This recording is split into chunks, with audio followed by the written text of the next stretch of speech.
is Robert Reddy. I'm the board chair of Food for the Poor Canada.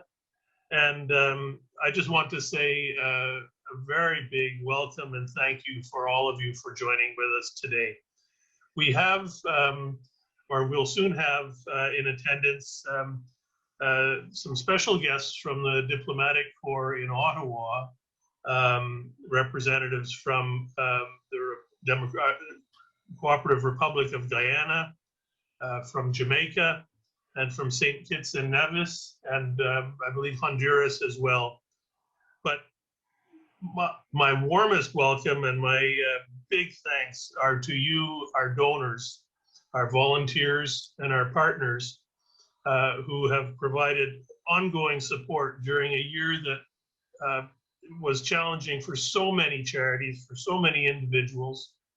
I can say that after our annual general meeting earlier this afternoon, Food for the Poor remains a strong organization.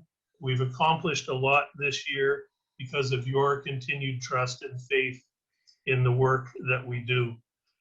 I just briefly want to introduce the board and the staff who helped get us to where we've got this year.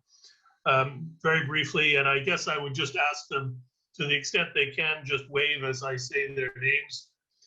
But board members, Brett Miller, Sean Shannon, Audrey Golding, Lisa Moore, Andre Bastian, David Oswald. Those board members have been introduced to many of you before at either our last year's event or at our Thanksgiving lunches. I do want to very specially, though, introduce two new board members. First, Cherie Payne. Cherie comes to our board from Vancouver. She has had a very active career in communications, advocacy, and government relations. In addition, Celia Meikle, who hails from Jamaica, but who currently hails from Toronto and is a CPA with a background in not-for-profit accounting, has joined us as well. So two new members of our board in the last little while to what is already a really strong team. And so later on in the session, to the extent people have questions or comments, just bear in mind that those board members are all here as well. A few housekeeping rules to go over before we get started. Just bear in mind the event is being recorded and it will be shared with our supporters on our website and by social media. So that's by way of general introduction and housekeeping. I'm going to get right to the point. I have a couple of things that I want to flag for everybody, and then we'll be turning it over to Samantha to really give the detailed rundown of what our year has been like. But I want to look, I guess, a little bit ahead and just briefly mention two things that I find very exciting about what we're doing at Food for the Poor right now. The first is we're moving into some pilot projects to develop some emergency preparedness and planning projects with a number of partners in Central America and the Caribbean. As you know, natural disasters and otherwise occur on a regular basis in the region where we work. And one of the things that that Food for the Poor Canada and Food for the Poor United States have realized is that you can get a jump start on helping people if you pre-position some fundamental emergency supplies in the region. So working in, I think it's 10 or so countries with 15 or so partners. I don't know if I have those numbers right, but Sam will correct me later.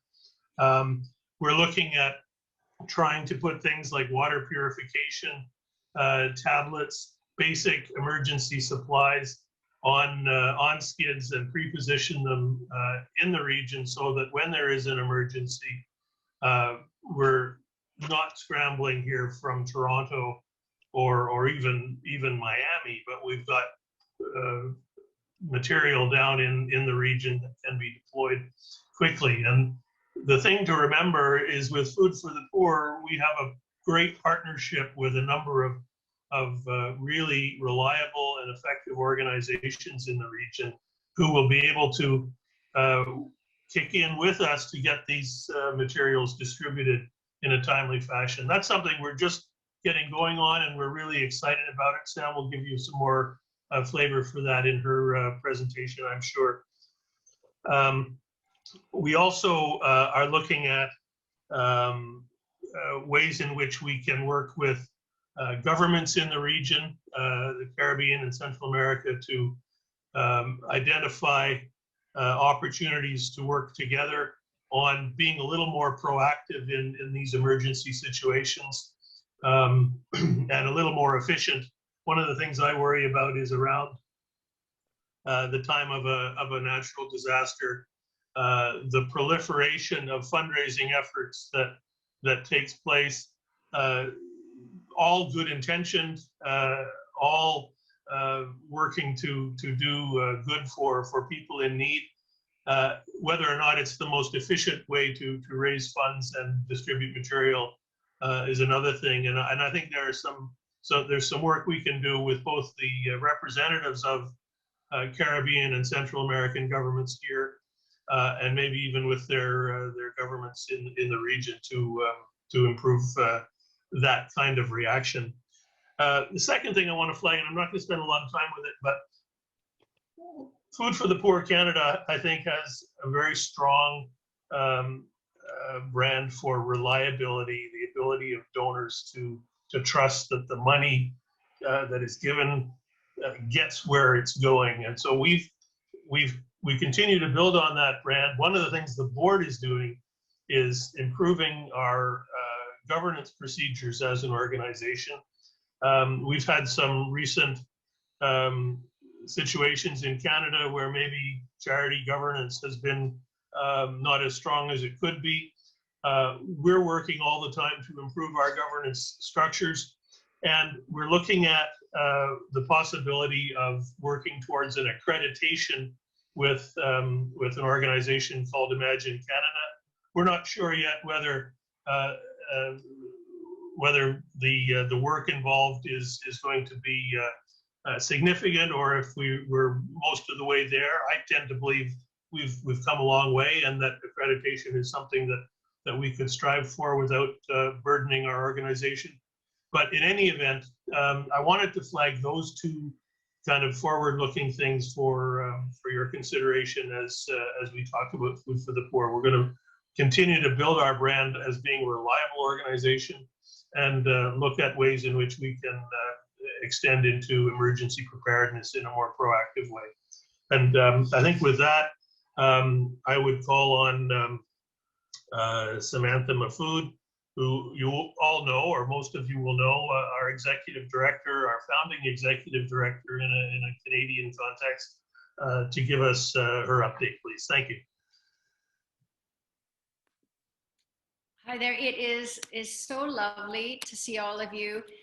As Rob said, we don't get out much, and it's just incredible. All the different people that I'm seeing on the Zoom call today, close to 50, and it's just great to see all of you. So many of you have been with Food for the Poor for over a decade. Some of you are new to Food for the Poor this year, but everyone here is passionate about changing and saving lives in the Caribbean and Latin America. Thank you so much for your generosity and kindness in this very difficult time of COVID. I'm going to talk a little bit about 2020, what we were able to accomplish with your help, and then to talk about what we're doing this year and how we would like you to be involved in that. So in 2020, we would not have been able to impact so many lives without you. You helped us provide 7.8 million meals last year. We shipped more containers last year than we ever have because of you. Our projects were put on hold in March when COVID began, but were restarted in the fall of 2020. We were able to complete a community center because of a very supportive group of Canadians who really have it in their heart for a village in Guyana. We are supporting Baramita. We were able to build a community center to support healthy families and child learning. And with their help, we've just received a generous donation, which will allow us to add a learning center and add agricultural projects to support the rural community of Baramita with food and income. In Jamaica, we built 2 schools, one of them with Helping Hands Jamaica Foundation, and another with a donor who honored her mother. This brings our total of schools over the last 10 years to 34 schools. We are planning our next volunteer school build in March of 2022, and all of our staff are joining us for this build, as well as some of our board members. So we're only leaving a few spots for you. So if you're interested, I hope you can join us. We're very excited about it. As you can imagine, 2 years worth of travel. Everybody's really looking forward to going and helping. So all of our staff and board, whoever goes, will be committed to raising the funds, and we will be making a great impact in the community of Port Maria. So very excited about that. In the Bahamas last year, we were able to help rebuild Every Child Counts. Again, we have a group of very strong donors who support Bahamas, and they helped us rebuild Every Child Counts, which is a school for differently abled children. And we continue our support there with musical instruments, feeding programs, etc., whatever they require to support their children. In Honduras, we began our first project with CEPUDO, our newest on-the-ground partner, who have been working with Food for the Poor for 20 years. They are the largest organization in Honduras, and actually when we spoke with the ambassador of Honduras, she mentioned that they had worked with CEPUDO to respond to Hurricane Iota and Eta. So the Vocational Agricultural Training Center has broken ground. Construction is underway, and with the help of a couple of new donors, we are underway to start a beekeeping project, a coffee project, as well as a women's empowerment training project. They've been funded and the work is getting started. And Linda Coelho, who is the head of CEPUDO, will speak more about these projects after myself. As Rob said, we're focusing on emergency preparedness and emergency response. It was a huge part of our work last year. Over the last month, we have sent 3 containers. Andrea has been very busy working on shipping. She sent a medical container to Honduras to support healthcare, a food container to Jamaica, and a mixed container of computers and laptops and tablets, as well as face shields and medications. This container was something that had a lot of different partners in it. The government of Jamaica has asked us to help provide laptops for kids in Jamaica to help, with the stay-at-home order, and also just to help them, use current technology. So we've been focusing on that, and we will continue to focus on that. The High Commissioner Sharon Miller, who is with us today, is working on a project with us to raise funds with the Association of Jamaican Alumni to help us raise funds for more tablets for kids in Jamaica. So excited about that. We also sent water purification tablets. A skid of about 1 million water purification tablets were shipped to Jamaica and will be shipping to other locations, so that we will have water purification ability for response to emergencies as needed. So either in Jamaica, or we can ship from Jamaica to other countries. So it'll be close to where hurricanes might happen and where we might need them. Okay, I'm going to breathe now.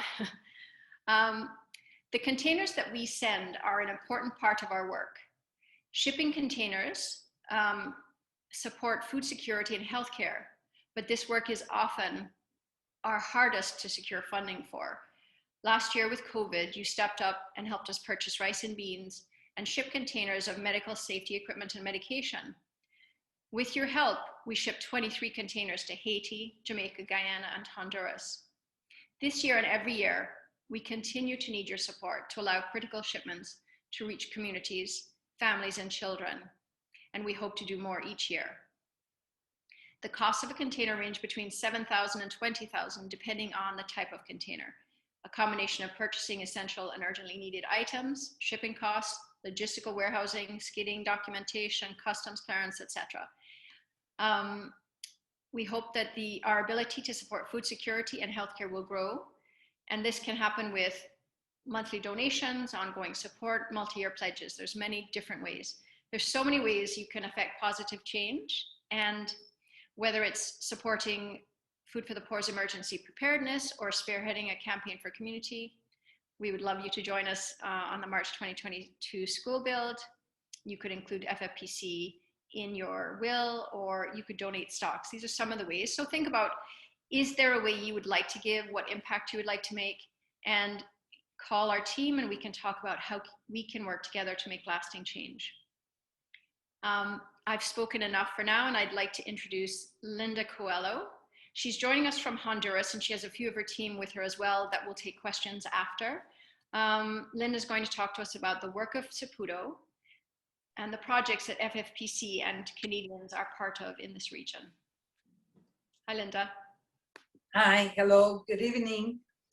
First of all, I want to thank God for the opportunity to be here with you, and especially to give thanks to Food for the Poor Canada for all what they have done for us and the people in my country. We've worked, like Samantha just said, with Food for the Poor USA for 20 years or more. And the help that they have given us and what they have done for our country, it's so great. I want to excuse myself beforehand if I get emotional, because I don't know if it's because of my 70 years or for what I see on the field. But when I talk about the needs in our country and the help that you have given us, it's very hard not to get emotional. We've, like I said, we've been working with Food for the Poor, and yes, we've been trying to do the emergency things now, because we had the experience with ETA and IOTA that Food for the Poor wanted to send us containers and air flight provisions, and we couldn't bring them in because all our airports were closed. So the things that were all ready to send by air freight, the ones that were shipped came earlier than the other ones because we didn't have any airports. We have suffered a lot because we've had COVID, and our people here are, you know, very poor, and they lost their jobs. Even the help, the domestic helps, lost their jobs because people were afraid to have them, you know, come in and out of their homes. People in the restaurants and movie theaters, everything that was, you know, that needed to be in groups, in a lot of people at the same time, they lost their jobs. So we saw people with signs on the roads asking for food, people in the riverbanks that didn't have anything to eat, people from middle class that became poor because they lost their jobs, they lost their little business, they lost everything because we were locked down for a long time. We're still locked down like a curfew from 10 o'clock at night till 6 o'clock, 5 o'clock in some places morning. So this made us suffered a lot. This made us need more than we usually need. This made us ask for more donations that we do, like people even here, like those that you'll be seeing in the pictures, weren't able to send their crops out of the Honduras. This is what they export. So that helped us here a lot because they gave us bananas, they gave us pineapples, and people were so happy to be able on the streets to give them a couple of bananas, a couple of pineapples that to eat, and that's all maybe that they had for a week or so. Then once we were starting to come back and start working with all the precautions and the safety methods from COVID, then ETA came, and then it got most of our coast land flooded completely. We have a community that's called Juan Orlando in Choloma that was, the houses were completely full. I mean, up to the ceiling. You couldn't see not even the roofs of the homes and the whole community. It's almost 400 homes. And it was, I mean, devastating. This was the worst I have seen in Honduras. And then Iota came. We were thinking that, okay, could start coming down, lowering the waters, and be able to rebuild.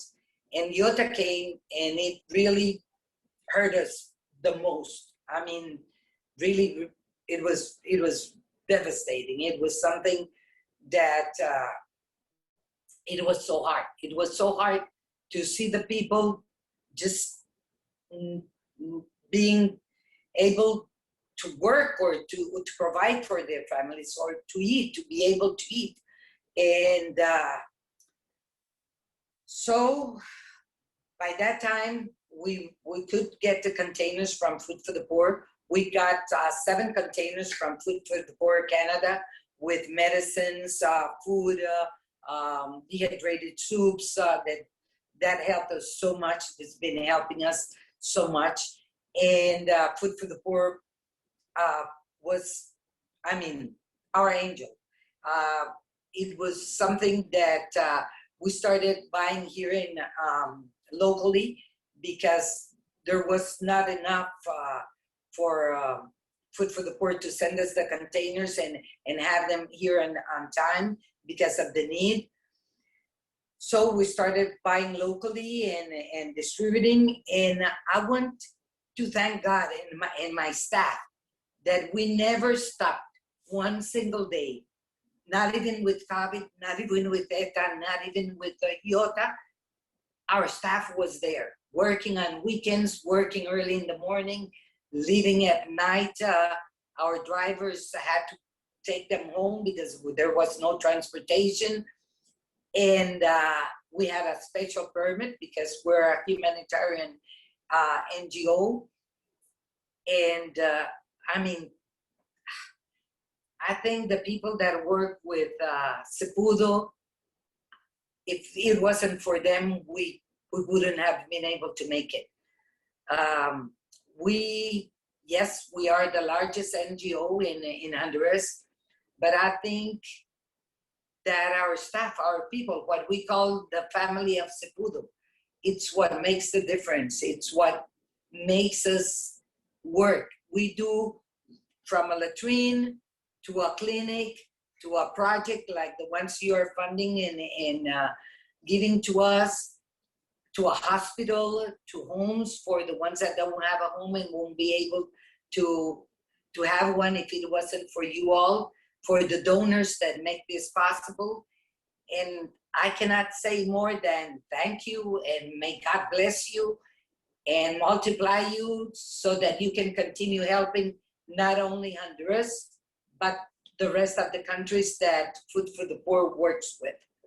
Thank you, and we'll be seeing what Food for the Poor Canada is doing in Marcala, and we have a video to show you that for the school, the coffee plantation, the women that are going to be there receiving this gift from you. This is Marcala. This is where most of our high-grown coffee is. We are in the book of where to do coffee. This is the plantation. This is the plant where we do have, you can see that mostly are women working there. This is one of the coffee shops that sells coffee there and sells all the products made by the women. Women here are mostly single mothers, and this is the way to San Antonio, where you are giving us the school.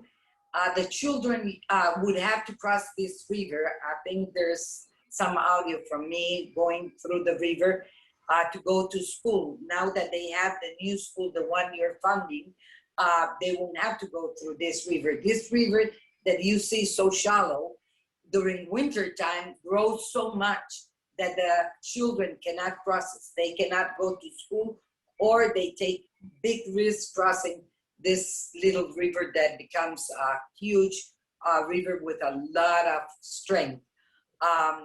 Now with the agriculture, well, I'll let you see the testimonies there. And with the vocational agriculture school, you'll be able to see what it's going to be accomplished. La comunidad está sumamente agradecida, contenta y con toda la voluntad y anuencia para apoyarles. Es Gabriela María Pérez. Estoy muy agradecida con el proyecto, ¿verdad? Que nos está apoyando y nos va. Lo necesitamos porque nosotros los hijos nos tocaba mandarlos lejos, corrían peligro, muchas cosas en el camino. Y gracias a Dios, hoy a ustedes también que tenemos este proyecto aquí en nuestra comunidad. Agradecido siempre con Dios primero, porque fue un gran alivio de poder tener esta escuela técnica en nuestra comunidad, ya que ha sido necesaria para los niños de que sigan estudiando, porque realmente en este momento estamos ubicados aquí en una de las construcciones que nos está apoyando el proyecto CEPUDO a través de Corpo de Sur de Canadá. Ellos nos están colaborando en la construcción de 3 aulas.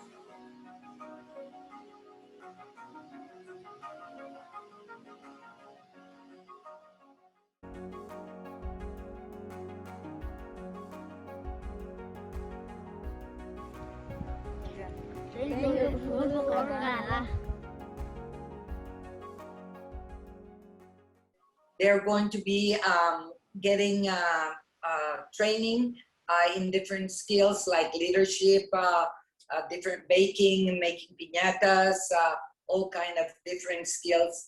And they will be using it, I would say, every day, because during the weekdays, the school will be used by the students, and on weekdays, weekends by the women in the development, the women that would be having the empowerment training. Thank you so much, Linda. Thank you to you and to your staff. And I know we have, I think I saw Brian, and so we have Linda and Brian. Do we have anybody else from CEPUDO? Oh, Carlos, sorry, Carlos. Did we have Brian, or is it just Carlos that I saw? Okay, so after we finished, after we've made our remarks, we will open up the floor and we can ask questions to Carlos and to Linda. Okay, 1 second, I have to. So I just wanted to talk about our, over the last 12 years, kind of where we are today. Over the last 12 years, we have grown our resources. We started small, and every year we are able to grow our impact, to increase our impact because of your generosity. This is a really important time for Food for the Poor Canada. For the first 7 years, I was the only employee. Over the next few years, we had 2 and then 3 staff. And at the end of 2019, with the help of a legacy gift, we were able to hire 2 more staff. We have a staff and board that has grown in strength and expertise every year. And we're able to move into Honduras and Guyana because of it. Last year with distribution and the Barometer project in Guyana, and Honduras, the San Antonio project this year. We are looking at ways to continue to expand our work, and I want to state again the importance of growth. We want to expand our work across the Caribbean and Latin America with your help. We can only do this by engaging new donors, asking you to share our work with your friends and family, your co-workers, and by asking you to give in ways that are meaningful to you. You are the reason we get to do this. It is our joy and our honor to do this work, and it's only because of you that we can do it. I would love it if you would each think about the different ways that you would like to work with us. So, you know, you can see that there's so many different things that we're doing. Are there different ways that you want to consider, you know, helping us support the shipping, the sustainability projects, the women's empowerment? You know, we would love to talk about opportunities for giving, for example, the stock market. It's at a fairly good point right now, and I don't know if all of you know that if you give your stocks, you get a tax receipt for the full value of your stock without a capital gains cost. If you wanted to consider monthly donations, giving at work, 3-year pledges, consider targeting your giving, coming on the March 2022 bill. So there's so many ways that you can make a lasting impact, and we'd love to talk to you about it. So anytime you want to call and talk to one of our team members, we would love to speak to you about how you can be more very impactful with your giving. Here to share one of the ways that you can make a lasting impact is Tanya, our Director of Partnerships, and Audrey, who is a valued board member who's made a bold financial commitment to support communities that she cares about in perpetuity. Tanya Rumble, Director of Partnerships. Thank you so much, Sam, for your generous introduction. As she said, my name is Tanya Rumble. I'm a professional fundraiser, proud daughter of a Jamaican, settler on Turtle Island, and proud to support Food for the Poor in our fundraising efforts. For the past 10 years, I have watched as Food for the Poor has grown in both capacity, impact, and brand. The team has worked tirelessly to support families and communities in the Caribbean and Latin America with social infrastructure such as schools, homes, medical clinics, and income-generating projects like the ones that Linda just shared with you recently. There is no greater critic of a charity than a fundraiser. And after having an opportunity to work with Food for the Poor Canada, I see an organization deeply committed to the plight of those in Latin America and the Caribbean who are in it for the long term. The depth of partnerships and relationships in the region Food for the Poor works is incredible, and it means that in times of crisis, the infrastructure and network exists to mobilize and support communities. As a donor to Food for the Poor Canada, I'm heartened to see that Food for the Poor Canada is focused on supporting sustainable communities while, of course, responding when emergencies arise. This need is unfortunately only going to intensify as globalization and climate change disproportionately impact those in the global south. This is why we invite you to consider a planned gift to support Food for the Poor Canada. Your annual contributions will be needed now and in the future, and a gift in will cement your support and ensure that as emergencies arise and communities need support, that those funds will be available. No sum of money is too small for a planned gift, and in many ways, a planned gift is the most selfless. It is a gift we will only receive when you are no longer around to see the impact of your contribution, a testament to your faith and trust in Food for the Poor Canada. There is no age too old or too young to make a planned gift, and we will now share with you a video from our board member, Audrey Gold, on why she chose to include a gift to Food for the Poor Canada in her estate plans. As a longtime donor of Food for the Poor Canada, I have seen firsthand the positive impact of the organization in Jamaica and across the Caribbean. For me, a planned gift was a natural evolution in my giving. It was a way for me to ensure that the annual contributions that I've made to the organization over the years will continue in perpetuity. We know that the need will be great in the future, and we can be assured that Food for the Poor Canada will continue to support the people of the region, but must have the funds to sustain its efforts through things like planned gifts and annual contributions. Food for the Poor Canada is part of my personal and family legacy. As a donor, a board member, and a strong supporter of the organization for well over 10 years, I believe in the work that Food for the Poor does. Everything from supporting people in emergencies to building sustainable communities in Haiti and the Caribbean, That work can only be done with strong and loyal contributions and planned gifts to ensure that there's support for the work well into the future. I feel privileged to be part of the Food for the Poor legacy. In fact, I moved to Jamaica just when I was 3 years old, and my dad went to help to build a hospital in Montego Bay, Jamaica, as part of a USAID project. That time in Jamaica were the best years of my life, and part of building up the country has been part of my family's legacy. It's important for me to continue that work through Food for the Poor Canada. I really encourage others to make a planned gift to Food for the Poor Canada. It's a common misperception that you have to be super wealthy to do so. A planned gift, as you continue to plan for all of the other needs in your life, is important because it will help the organization to help families that are in greater need than ourselves. And it will ensure that Food for the Poor Canada can be there both in times of emergencies and as the need for support grows for things like education, healthcare services, and all of the other needs that it provides to the people of the region. Thank you for joining me in making a planned gift part of your living legacy to Food for the Poor Canada.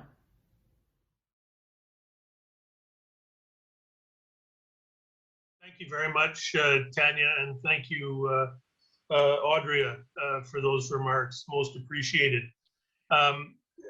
We're now going to get ready to open up the floor to questions. Before we do that, I want to sort of bookend this event by identifying and thanking our staff in particular. You know Samantha Mafood, of course, but you may not know Marianne McLestu, Helly Vancelia, I'm sorry, Helly, Nicole Stewart, Audrey Gold, and Tanya Rumble, who of course was just presenting. These are the individuals who take your money and get good work done. Thanks, and I want to thank them. So I think we'll throw the floor open. You can raise your hand and you'll be called on. You can type your question in chat and we can deal with it that way.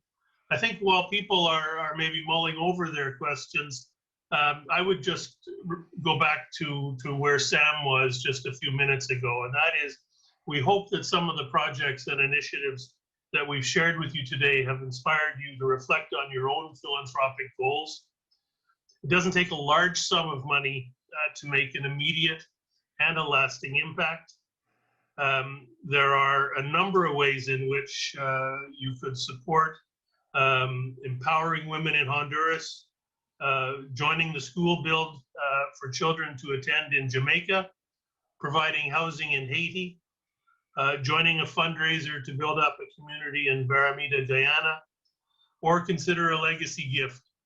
We'd encourage you to think about that and to reach out to the extent that we can answer any of your questions. So again, questions, and Helly, if you see any or have any, please feel free to call on them. I think I see, are Grant and Alice trying to get my attention? No? Okay. And I just want to say, I think I didn't say that we have completed 30 homes in Dirac. We had such a push on for Dirac, and it is on its way. It's halfway done, 30 homes, and we will finish the next 30 homes hopefully by the end of the year. So apologies that I didn't mention that, and that is in thanks to you and to one major donor who I don't see here today, but hopefully I'll be able to, I'll touch base with him later. Is anybody's hand up? I see something in the chat.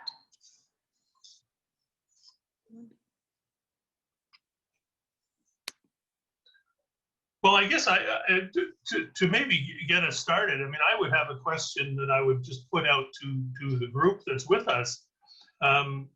Hopefully we're going to be out of this pandemic soon, but to the extent that that maybe we have to meet in this kind of format again, what kind of information is helpful to you as you're thinking about Food for the Poor or wondering what happened to your donation? Have we provided the information to you that you are looking for and that you need? Any comments on that in that regard would be appreciated. Since we have Carlos here, Carlos, can you tell us a little bit more while we wait for anybody else who has a question? Can you tell us a little bit more about the San Antonio project? What is where it's at and how it will impact the community? Yes. Hello, everybody. This is one of the projects that's very important for the region. This region of Marcala is a coffee grower community.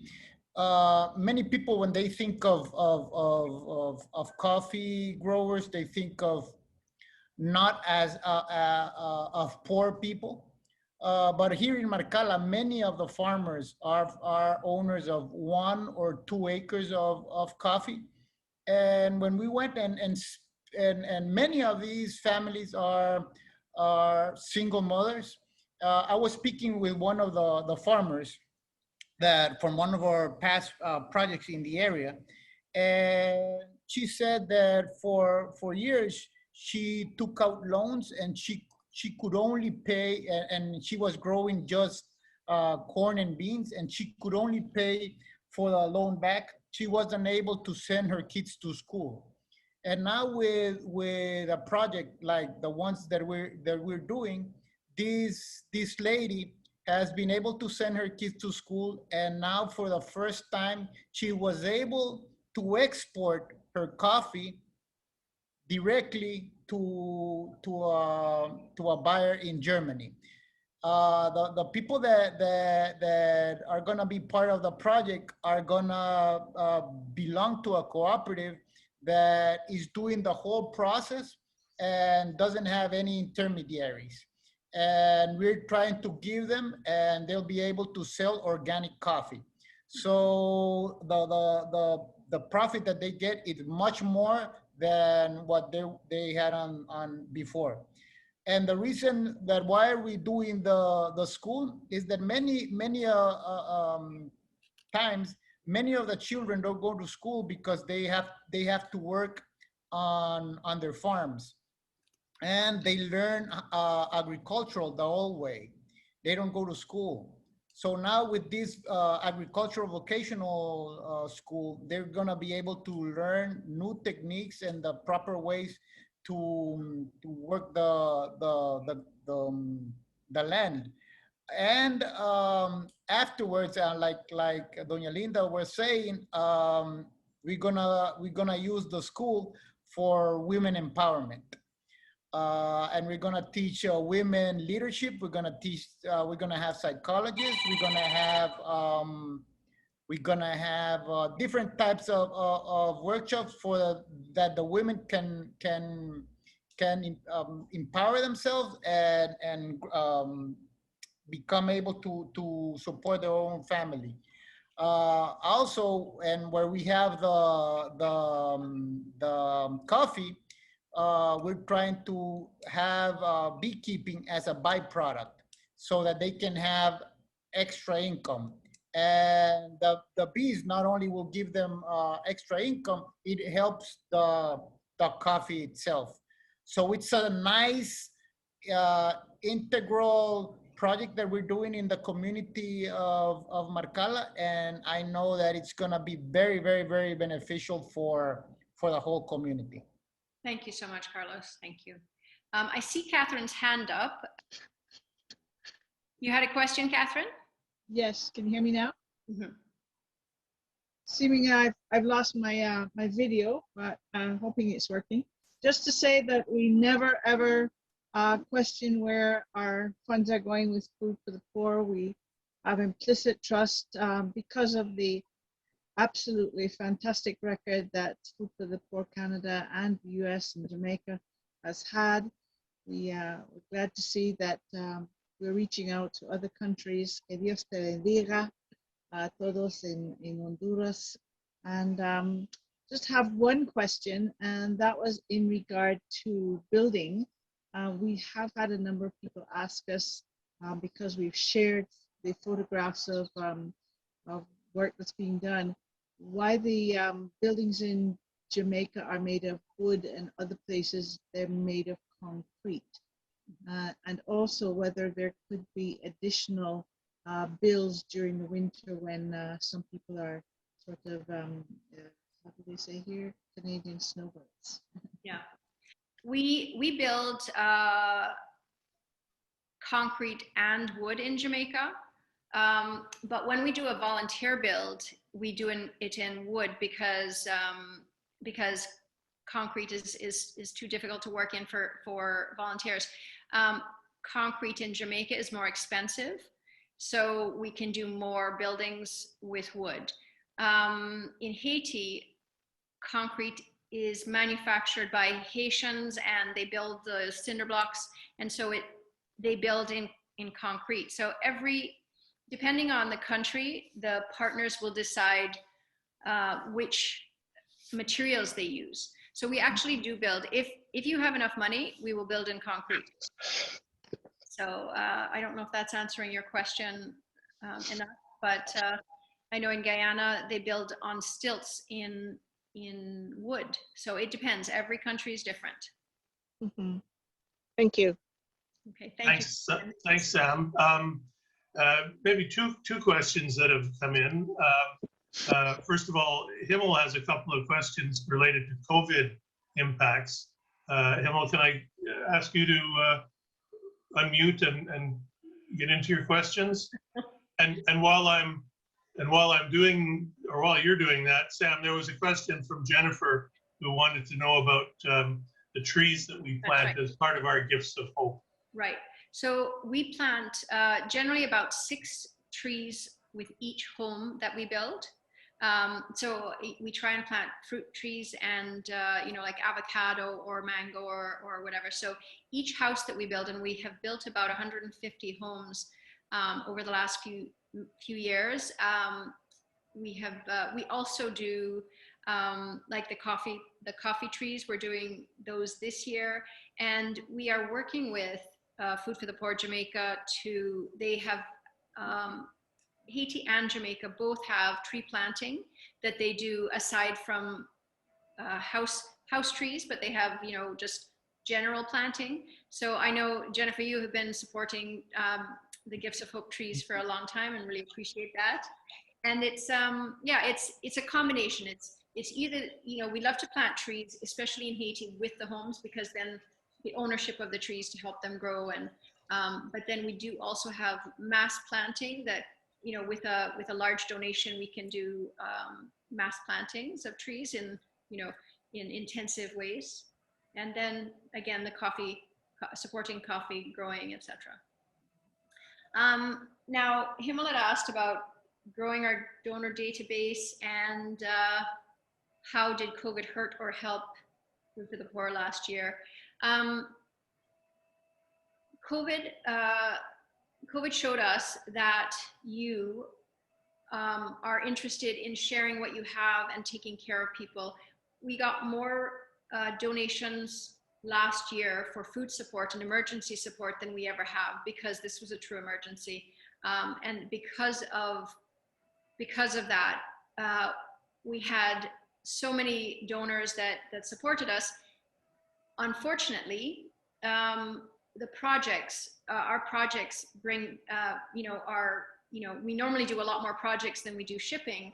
And last year our projects suffered. So we were not able to build as many homes, as many schools, because our countries were also shut down. And so there was not as much traveling. Haiti had a terrible year, not just COVID, but security wise, rioting wise. We were unable to do as much building in Haiti. So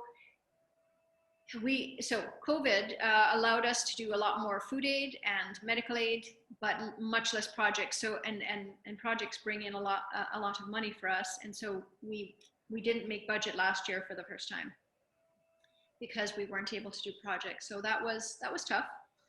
Our donor base, we continue to reach out, through Facebook and through our website and through Canada Helps, to try and grow our donor base.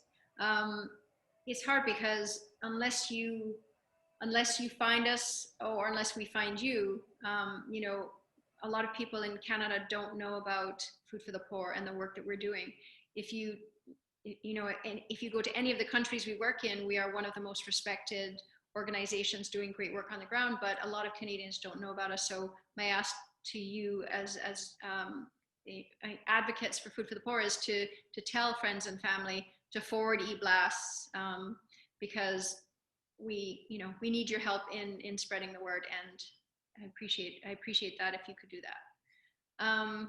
Thanks, Sam. There was a question from Sean about the state of vaccinations in some of the countries where we are doing work, right. And is there a way for us to help either directly or indirectly? So as you know, COVAX is one of the ways that the world is helping people in the Caribbean and Latin America get vaccinated. UNICEF is one of the main organizations that is providing vaccinations themselves. Food for the Poor has provided the support for helping get Jamaicans vaccinated by providing PPE for the sites, the vaccination sites. We are not involved in the vaccination vials themselves, but in helping to provide the items that would allow the sites to be safe for the healthcare workers and for the people. My family lives in Jamaica, and I know that everywhere in the Caribbean and Latin America, vaccination rollout has been less than quick in beginning. I mean, Canadians know that we started slow in Canada. It's worse across the region. So we just have to keep pushing our government, the World Health Organization, and the governments that we support. How can we support them? And we can only do what we can do, and what we are doing is providing vaccination site support. But getting vaccination vials into the countries that we work in is it's in the hands of other countries, COVAX, UNICEF, etc. Sam, we've got time for one last question, and it's from Lori. What is one or two of the surprising, unanticipated downstream effects of some of your projects? That's probably a master's thesis question, but if you've got any short comments on that, that would be great. Sure. It's interesting. I just shared with the team, there are a few great success stories. I'll share a few, but in the Jamaican newspaper today, I read about a girl who got a scholarship, I think, to Princeton. And in the article, it mentions the fact that Food for the Poor Food for the Poor had provided this family with a home. It was a single mother and her daughter, nothing to do with us, but we did support them in having a place to study, a house. And then there is a gentleman, a young man, he's 30 years old now, a well-known community leader in the diversity space in Toronto, a Jamaican. And he came up to me at the UE Gala and said, I just want you to know that Food for the Poor Canada supported me in a scholarship to McGill. And nobody knows this, but I'm here where I am because of Food for the Poor. So you never know who your gift is impacting, and it might be years later. I met a man in Edmonton a few years ago, and he said, I got my, at junior school, prep school, private basic school, Food for the Poor had a feeding program there, a lunch program, and then I would take rice home to my mom. And now I'm, I think he was a carpenter or welder or something in Edmonton, and he was sending tools down to the Heart Association in Jamaica to support other people like him.